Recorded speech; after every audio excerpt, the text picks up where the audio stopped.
Hey guys, so this is how to change the language on your iPhone. So first thing you're gonna need to do is head over to the settings, and then inside the settings you need to scroll down till you find general. Click on that. And then inside the general settings, if you scroll down, you're gonna find language and region.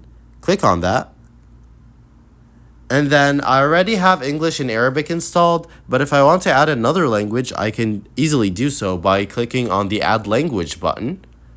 And then I can type in the language that I want to add into the search bar. So I'll just add French, for example. Now do note that there are different variations of the languages, so you need to choose the variation that you want. So I'll just choose the regular French. And now it's gonna ask me to choose whether I want French as the primary language or if I want to keep it as English. So I'll just keep it as English for now. Now I added French to my languages, but I kept English as the primary language.